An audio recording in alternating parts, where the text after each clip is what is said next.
Alors, nous avons vu la dernière fois la rupture.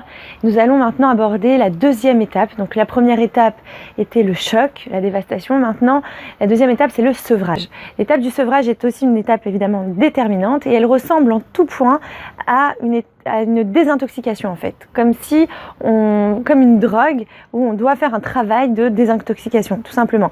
Alors, évidemment, ça va être une souffrance au niveau physique et au niveau moral.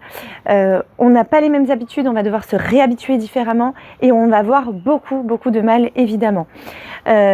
On va avoir l'habitude de voir par exemple la personne aimée dans telle ou telle pièce. À chaque fois qu'on repassera dans ces pièces, on la reverra et on en souffrira. C'est vraiment une étape compliquée. On va se mettre à pleurer. On va avoir encore une fois les émotions à vif.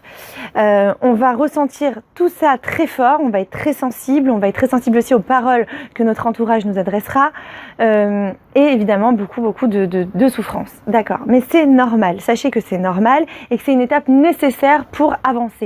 Parce qu'en fait, tout simplement, j'ai été habituée pendant un certain laps de temps à côtoyer une certaine personne et maintenant, je dois prendre de nouvelles habitudes. Donc, c'est le temps de reprendre ces nouvelles habitudes. Eh bien, c'est très dur de m'en détacher. Bien sûr, vous allez me dire, mais il y a des sentiments, je l'aime, je l'aimais, j'ai pas envie de m'en détacher.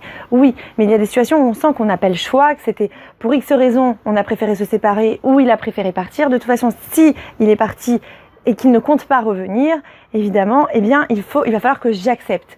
Donc, je vais devoir travailler sur moi pour reprendre des nouvelles habitudes.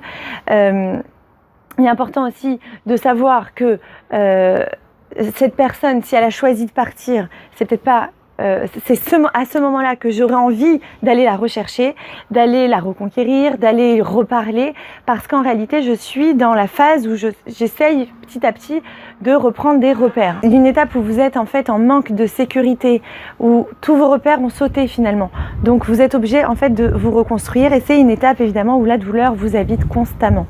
Vous vous sentez seul, puisqu'avant c'était cette personne qui était là et qui vous accompagnait, et là, elle n'est plus là. Donc forcément que c'est une étape compliquée, forcément que c'est une étape pleine de douleur, mais sachez que ça va passer, que c'est un moment à passer en fait, où justement votre corps aussi a besoin de cette période de vide, a besoin de cette période où la personne que vous aimez n'est pas à côté de vous pour reprendre des repères et pour se reconstruire.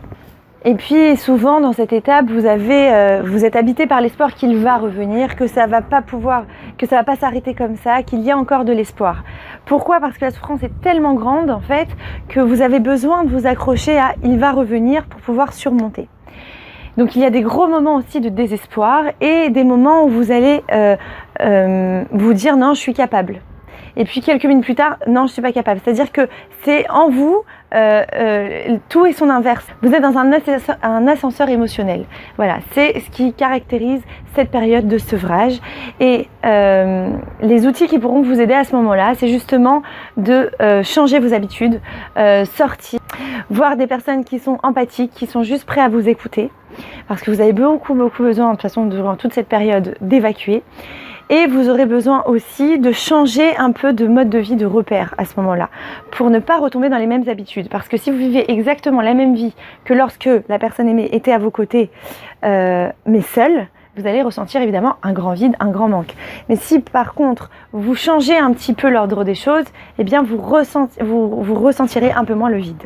Donc pendant cette étape, vous allez devoir en fait reprendre de nouvelles habitudes, travailler là-dessus, tenir bon, ce qui n'est pas simple, mais il va falloir tenir bon. Donc il va falloir vous faire aider par des amis, par un bon entourage, des gens qui sont prêts à vous écouter, vraiment avec de l'empathie. C'est de ça dont vous avez besoin et c'est ça qui va vous aider à penser un petit peu la blessure.